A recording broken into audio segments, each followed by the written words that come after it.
IBMTV International Broadcast Media, this is your report from Washington. The ads have stopped. The phone banks sit silent. The traveling circus is closed for the winter. The voting is over, and yet the eyes of the world remain upon us. It is Election Day +1. To win the White House, a candidate must win at least 270 electoral votes. Yesterday, neither Biden nor Trump had the votes, with critical background states, including Georgia, North Carolina, Michigan, Wisconsin, and Pennsylvania, without declared winners. The race stands with Biden leading with 238 electoral college votes and a popular vote of over 68.6 million to Trump's 213 electoral college votes and 66.4 million popular votes. Biden said the country needed more time to determine its next president, declaring, quote, "We knew because of the unprecedented early vote, the mail-in vote, that it was going to take a while," end quote. Biden said, quote, "We're going to have to be patient until the hard work of tallying the votes is finished, and it ain't over until every vote is counted," end quote. Trump, meanwhile, told a crowd at the White House that he would challenge the election results before the Supreme Court. And now, in the remaining states, in Wisconsin, with 10 electoral votes, Biden had a lead of less than 0.3 of a percentage point. After totals from the city of Milwaukee and Milwaukee County were added, Biden was ahead of Trump by fewer than 8,000 votes. There were still a few thousand votes waiting from the city of Green Bay. Overall turnout looked to be nearly 3.2 million, which would be the highest ever in Wisconsin.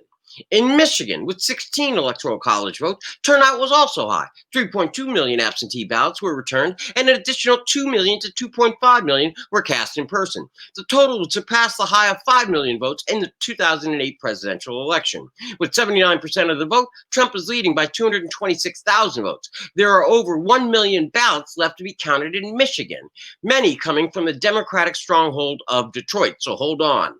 In Pennsylvania, with 20 electoral college votes, the vast majority of the votes left to be counted were cast by mail, a form of voting that Biden has carried by a large margin. Pennsylvania's governor vowed to count every single one of the more than 1 million votes left. In North Carolina, with 15 electoral college votes, Trump said, quote, "We've clearly won North Carolina, where we're up 1.7%, 77,000 votes, with only approximately 5% left. They can't catch us," end quote.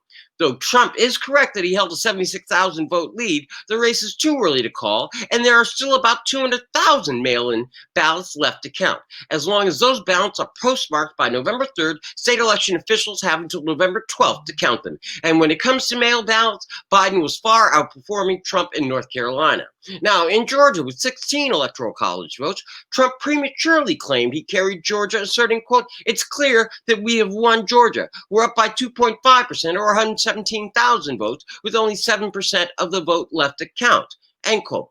Well, now, he continues, the race is too early to call because an estimated 4% of the vote still remains to be counted, including mailed ballots from 2 counties that Biden is winning: Metro Atlanta, DeKalb County, as well as Chatham County, a stronghold for Democrats. Several counties in the Atlanta area also stopped counting votes after running into technical difficulties. And so you have it. Now, in other election news, Arizona and New Jersey voted to legalize recreational marijuana use. South Dakota became the first state to approve both medical and recreational marijuana use in the same day.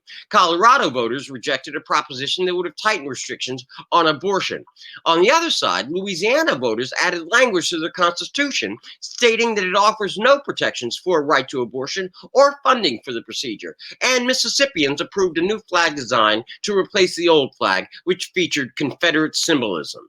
Finally, the current COVID death toll from Johns Hopkins is over 232,626 American souls lost and 1.2,014,645 global souls lost, with no vaccine in sight.